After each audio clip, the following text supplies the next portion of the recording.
जय महाराष्ट्र.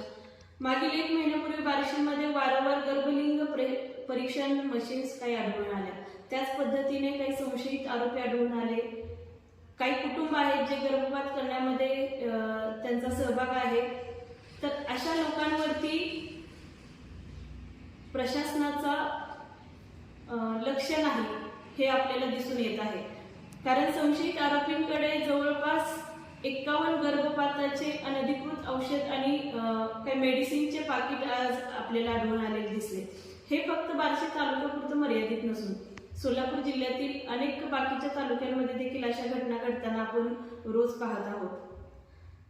तर जवळपास माझ्या माहितीनुसार 230 सोनोग्राफी केंद्रे आणि 20 अधिकृत गर्भपात केंद्र आहेत.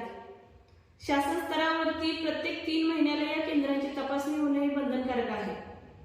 तसेच जिल्हाधिकारी यांच्या अध्यक्षतेखाली जिल्हास्तरीय समितीची बैठक असते. या बैठकीच्या पूर्वी ह्या चौकशीचा अहवाल तिथे सादर होणं आवश्यक असतं. परंतु माझ्या माहितीनुसार जिल्हा सिव्हिल सर्जन यांच्या कार्यालयाकडून अद्याप हा अहवाल सादर झालेला दिसत नाही. मग विषय हा येतो की अशा अनधिकृत गर्भपातामध्ये स्वतः शासनाचं दुर्लक्ष होतंय का, किंवा सिव्हिल सर्जनकडून महत्त्वाच्या बाबींकडे दुर्लक्ष होताना आपल्याला इथे दिसून येतात.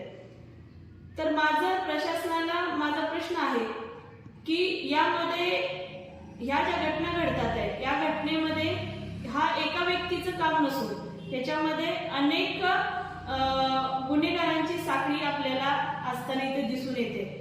कारण अशा प्रकारची औषध पुरवठा करणाऱ्या कंपन्या, त्या कंपन्या कोणत्या आहेत, अशा प्रकारचे मध्यस्थी कोण आहेत, त्याच्यामध्ये जे आरोपी आढळून आले त्यांची सखोल चौकशी झाली का, ती झाली असेल तर त्याची माहिती प्रशासन लेवलला आम्हाला मिळणं गरजेचं आहे.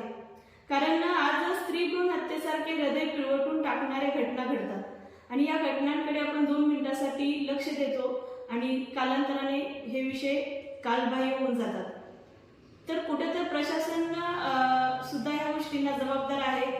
म्हणून अद्याप जो अहवाल सादर व्हायला पाहिजे तो अहवाल सादर न झाल्यामुळे येत्या 26 तारखेला आझाद मैदान येथे या घटनांचा निषेध म्हणून काळे फीत बांधून मी असेल, काही NGO असतील, समाजसेवक असतील, असे आम्ही सर्वजण एकत्र येऊन काळे फीत बांधून या घटनेचा आम्ही निषेध व्यक्त करणार आहोत. जय महाराष्ट्र.